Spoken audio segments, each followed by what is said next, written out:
halkan oo ah cisbitaalka guud ee degmada Caleer ee gobolka Galgaduud ee bartamaha Soomaaliya waxa booqasho ku yimid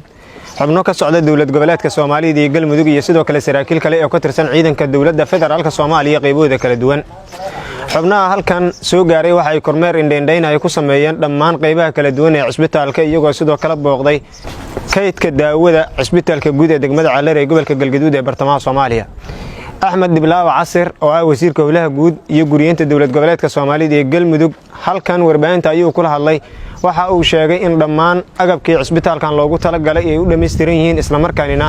دوانها الله بالله بدونه شقدي جود عسبتال كجود دقمة علار قبل كجلجدود برتمع صوماليا. بسم الله الرحمن الرحيم ما أنت أو تاريخ التهاي أفر يلا بعتنك بيش الجنايو لوضع كون لبعتني يسد حدا وحن تاجنا هاي عسبتال كجود دقمة علار isbitaalka guud ee degmada Ceeldheer markii la yiraahdo waa isbitaal runtii taariikh fog leh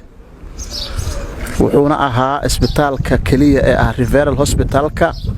gobolka Galgaduud iyo waliba Mudug waqtigii laga soo bilaabo 1993 ilaa laga soo gaaro 2007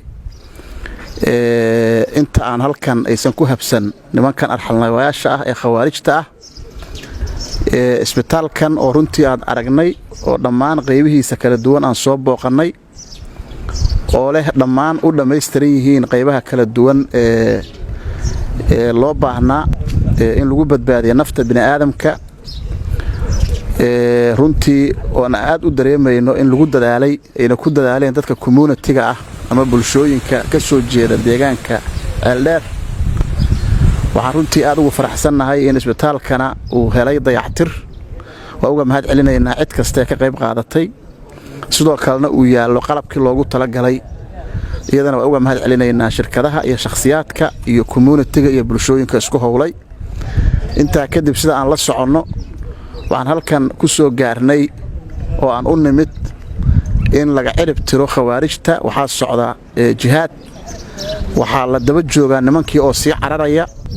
waxaan rabnaa inaan u sheegno dhammaan bulshooyinka ka soo jeeda degmada Ceeldheer inay wadankooda maal gashadaan dhaqaatiirtii iyo hay'adihii loogu talagalay na ay si degdeg u yimaadaan deegaanka iyadoo aan arkaynay in haween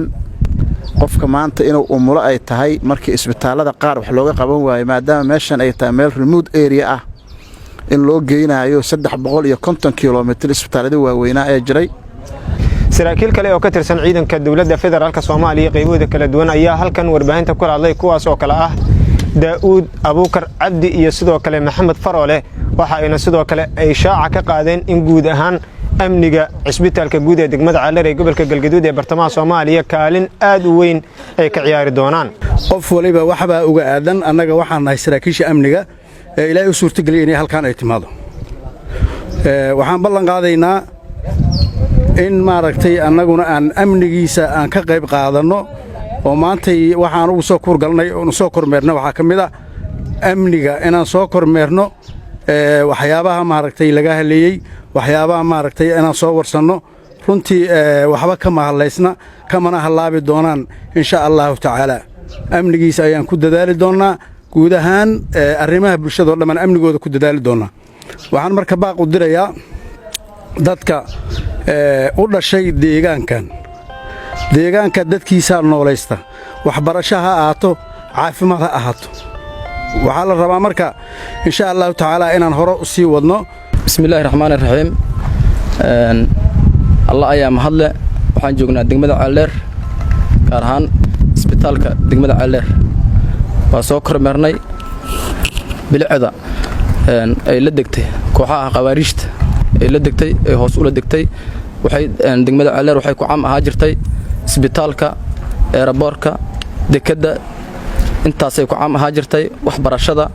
ha ahada dugsi sare intaas ay ku caam ahaa jirtay haddana kooxaha khawaarijta waxay ula degtay bilicda degmada waxaan rabnaa degmada inaan soo celino bilicdeeda haddaan nahay saraakiisha haddaan nahay waxaan rabnaa inaan soo celino amnigeena aan sugno aan kana warqabno intii wax Allah wixii nooga aadan waxaan rabnaa inaan ka hadalno maanta oo aan amnigeena aan sugnay sidaasaan rabnaa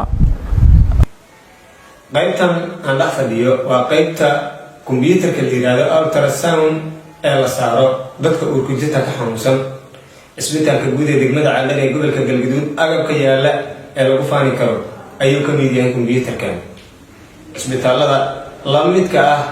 midka ku yaala degmada Caldheer waxaa la sheegaa inaan laga helin kombiyuutaradan qaarkood deegaano fara badan oo degmadan hoos yimaada iyo degmooyin kaleba kombiyuutarkan ayaa looga soo doontaa si iyagoo ay isku saaraan isla markaana ay ogaadaan xanuunka ka haya dhanka uurku jirta. degmada Caldheer ee gobolka Galgaduud ee bartamaha Soomaaliya sanadadii ugu dambeeyay ururka Al-Shabaab ayaa maamulayay waxaana sidoo kale isbitaalkan uu ka mid yahay meelaha la manfaacadsanayo ee bulshada isku tashigeeda lagu dhisay. Saciid Mar Macallin Birma TV degmada Caldheer ee gobolka Galgaduud.